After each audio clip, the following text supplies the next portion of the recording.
Hey everyone, Cody Evans here, professional speaker and relationship coach, here to bring you another tip so that you can build the relationships that matter the most. I'm actually going to be shifting gears a little bit. In the past, we've been focusing on concepts and tools that you could use to build your personal relationships with the people like your spouse or your children or just in general your family members. But I'm going to switch gears so that you can take these same types of tools and concepts to your business, to your workplace, or to your career. So today I'm going to talk to you about mentorship. And mentorship is the idea that you have someone with a greater knowledge and skill set guiding you along in your journey. Someone sharing their experiences, their ideas, their knowledge, the nuances that they know about to help you or somebody that they're looking over to excel in their career. Now, unfortunately, most companies don't have mentorship programs. And what that translates to is longer learning curves, that you're losing expert knowledge because it's not being passed down from one person to another, and you're losing the potential for connectivity within a group. Now, some people may think just because there's not an official mentorship program in place at work that you can't mentor someone. But that's not true. You can mentor someone on an unofficial or in an unofficial capacity. So my recommendation is find someone that you think would be a good candidate and then see if they're receptive to the idea.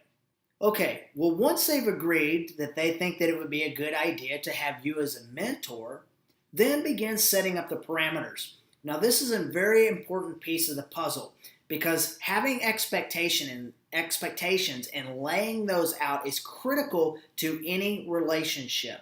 Every relationship should have boundaries, and laying those expectations out on both sides is extremely important. I'll tell you just a really quick story. I play slow pitch softball, and I've had coaches that don't lay out the expectations for the team players and what the mission is for that season. And what ends up happening is some of us are really gung-ho about winning and going to the championship and striving really hard to do our best, while others, maybe it's just about the beer.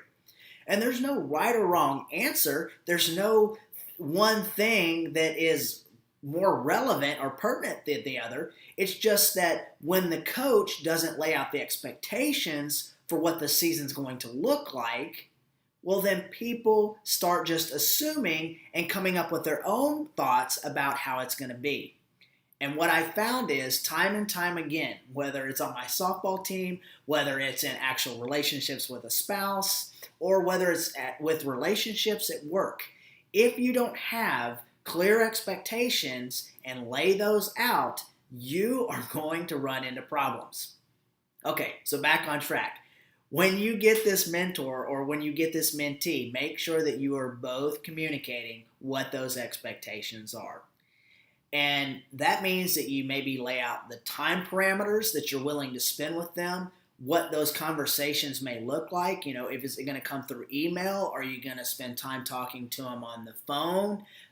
To what depth you might consider going into the knowledge with them or letting them know what you know. So there's a lot of different parameters that you can take into consideration when you are letting them know what you are willing to do with them or for them. So my objective today is not to get into all the details about how mentorship should work and how you can go about doing it. It's simply to hopefully inspire you to become a mentor for someone. Take that knowledge that you know, take that expertise that you have, and be willing to share that with somebody. Leave your legacy behind. Leave the knowledge and the ideas that you've come up with and learned over the years and share that with somebody. Because people are going to better remember you and the things that you've done if you share that knowledge versus if you just keep it for yourself. So if you are a leader in any capacity, take that initiative, share your genius. And what's going to happen is you're going to end up shortening learning curves. You're going to end up passing your knowledge on to even more people, which is going to increase productivity and proficiency. And then you're going to have a greater opportunity to create connectedness within your group. And when your bosses and your managers start seeing those things within your group, guess who looks like the superhero? You do.